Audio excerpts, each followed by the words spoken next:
Hi, my name is Geoff Livingston. I'm with Michel Lopez, the founder of E2F, also the CEO. Yeah, nice to meet you, Geoff. Hey, tell me about E2F. You've been at this company now for a while and you've managed to navigate through the AI waters and continue to succeed. What are you guys doing? So I founded the company actually about almost 20 years ago now as a language company. Mostly, for the first half of the life of the company, we've been a translation company. So we still are. So we still translate like a number of kind of famous apps. I'm not going to give names, but in 40, 50, 60 languages. Wow. So that was our original business. But in the last 10 years, I would say we've been increasingly involved in AI data projects. Initially, a lot for speech, to help those tech giants improve their ASR, speech recognition. Sure. We've done also quite a lot of projects on NLP, NLU, natural language processing, etc., where we annotate a large amount of text data. And in the last year also, we've been moving increasingly to LLMs because all the tech giants are trying to catch up with OpenAI, developing their own models. So this is one of our main activities now is to help them do that. So it's a good segue before we dive into the deep business. How do you see this LLM revolution that we've been experiencing for the past year really impacting the larger sector? The localization sector, or large language models and ChatGPT and the like? I mean, it's going to affect every single industry, right? So to try to predict in which ways and to what amount is going to revolutionize is very hard. Yes. If you read the news, the hype is everywhere. Everybody's going to lose their job. We're all going to be replaced by machines. It's probably not going to happen. I don't think so. I hear that and I think, have you used this? I used to teach AI. So I graduated in AI in 1986. Wow. And I taught AI in university, and everybody at the time was saying, okay, well, now that AI is there, people are going to lose their job, and it's almost 40 years ago. So, here we still are, right? We still are. So, and I was, again, with our translation business about 10, 15 years ago, and I would say like 10 to 8 years ago, like Google Translate and others came with like really powerful machine translation solutions. Sure. It was some AI-based, some was statistical engines, but similar technologies. Every translator is going to lose their job. Well, there's still a lot of translators around the world. Their job has changed. Most of the time, they don't translate from scratch anymore. They what's called post-edit, what has been translated by a machine. They make it sound more human. They fix some mistakes, etc. So their job has changed. But I do not believe that the human in the loop is going to be. I believe human in the loop is going to be necessary for at least a long time. Right. That's that classic co-pilot model where the AI and the human work together. I think so. So. There are, of course, applications of generative AI with LLMs that are going to produce an output which is like really high quality and is not going to necessarily have to be reviewed all the time by humans, particularly for like websites wanting to provide personalized content to people, where you might expect that it's not perfect, so it's fine.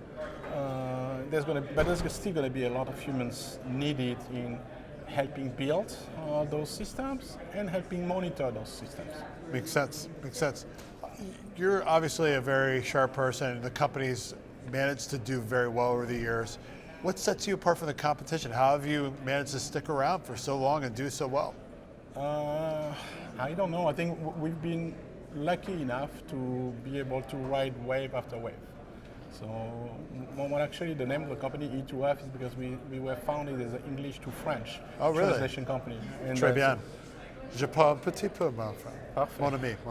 So, but we managed to become the largest English to French company in the world in the translation business. So then we had to change. So we had to add more languages. And then we had some of our large tech clients asking us whether we could do on-sites. We could help them outside by, bringing staffing, extending some of their workforce with linguists. So we did that. So second, and then they came to us with AI data, and it's like, I would say like 4 or 5 times that we had to reinvent the company. So I think the key is to manage transformation, and that's very complicated. When I hear that, I think of agile and the ability to adapt to evolving situations. Is that part of your DNA, your culture? I mean, the values of the company, we have 4 values of the company, but the main one is C is for curiosity. And then we have agility, and reliability and empathy. That spells out care. So you have to care for others, you have to care for your clients, your employees, your vendors. But if you don't have this curiosity and the agility that goes together, I don't think you're going to be able to adapt. So luckily, that's the way I was raised, and I'm trying to instill those values in my company. It's not always easy, but I think that's just the way to go. Just be curious, try to figure out where things are moving, try to react, and try to make sure people behind you follow you in the direction you feel that you have to go. Makes sense. Unfortunately, you have to do that every 2, 3, 4 years. You cannot stop the world.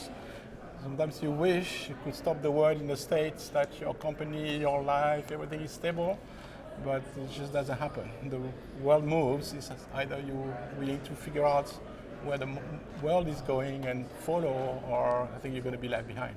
This is the way of the world. I think it happens to a lot of translation companies who have not been able to take the technology route, right? So there's a lot of translation companies that failed because they're becoming like dinosaurs with a lot of translators refusing to use technology, and those people are gone.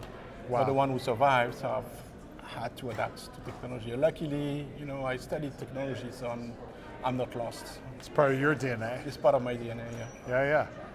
Well, let's fast forward back to generative AI, and obviously LLMs and the way that they produce text and translate, I imagine, have their own issues. What's the key for you in the future making generative AI work for E2F? Well, in our case, we are not trying to make generative AI works for us. We are trying to help our client make it work for them. Sure. So we are providing 3 types of services now around LLMs. So we are working with some of the tech giants to help them build and improve, evaluate the quality of their models, which we're not working with OpenAI, but OpenAI went through like a lot of loops recently. Others are going through the same loops. Sure. They need humans to help them figure it out. That's exciting. So that's good. But what we have another 2 types of services. So we're helping like mid-sized companies adapt, customize LLM for their own use, to build solutions that work for them, either internally or for their clients.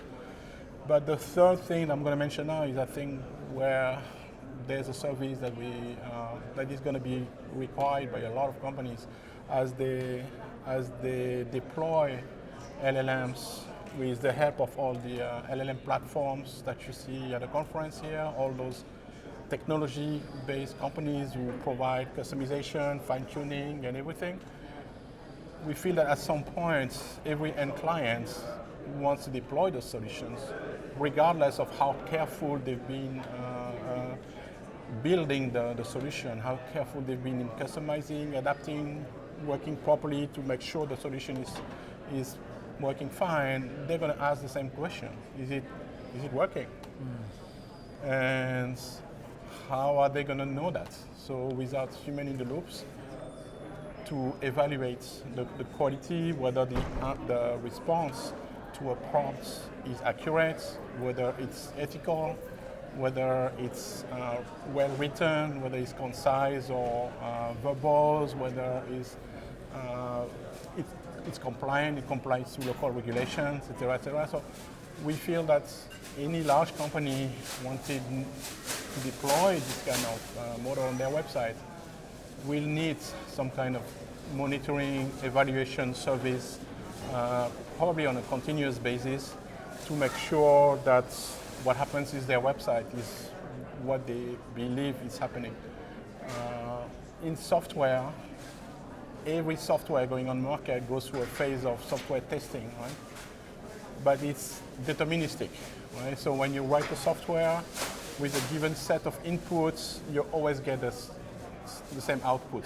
So if you properly test a software with use cases that will cover the possible range of all use cases from your users, you can pretty much guarantee that your software is going to work the way it's intended. Sure. With an LLM deployments, it's not the case. LLMs have a mind of their own. They do? You can send them the same set of inputs today and tomorrow, or even today, and then 10 seconds later, yeah, the answer might be different, right? Totally right. So unless you have a way to evaluate and monitor continuously the quality of your output, the adequation to the request, it's going to be difficult. So we're talking to people here at the conference who are worried with compliance. They work in regulated industries. They are willing to experiment. They want to put some solutions out there, but they are in a regulated industry. They are dealing with customer data. They just want to make sure it's right. That is right. Yeah. And they can do all the testing that they want. If they rely on a foundation model such as ChatGPT or other, well, the foundation model itself may change. Right. So you're going to have to do something to address that. Right. So I see a lot of people deploying like automated evaluations by machine. This is perfect. It's going to be very useful. But we believe that there's always going to be a need for human in the loops to do like the higher quality level of service. Makes sense. We talked about a few use cases there. Are there any other use cases you would raise? For the future or for how short-term people are future? going to use LLM? Yeah. Well, what I believe is that a lot of websites are going to be LLM based at some point. Sure.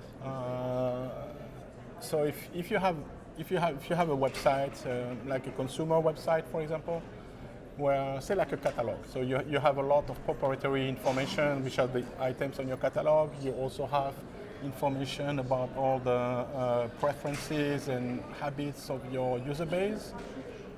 Instead of generating your catalog, what people want see on your website in a static way, what websites do currently is like, based on who you are, they already display the products that they think you want. Sure. Right?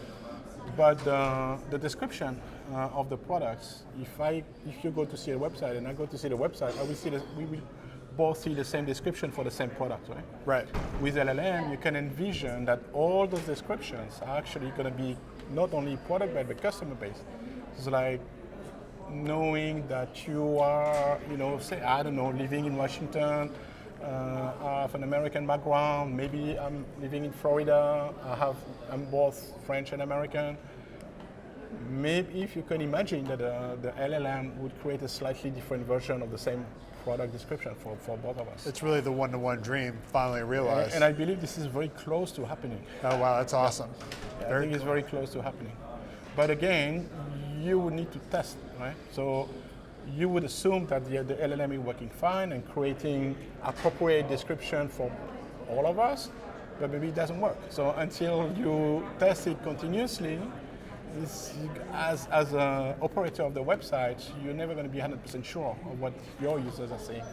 Makes sense, absolutely. Do we have time for one more? Sure. All right, so last question. Do you have anything else coming down the pike for E2F? What do I have coming down the pipe? No, I think that I'm very excited, and again, either those evaluation services at scale, and also helping mid-sized company build their custom solutions, because I believe that there's ways to make websites that are going to be much more fun than now, much more flexible, much more targeted to the user, but do that in a safe, controlled and high quality way. Sounds great. I'm excited for you. The future sounds awesome. Can't wait to see what you do. Thank you. Thank you very much. Appreciate it. Got time.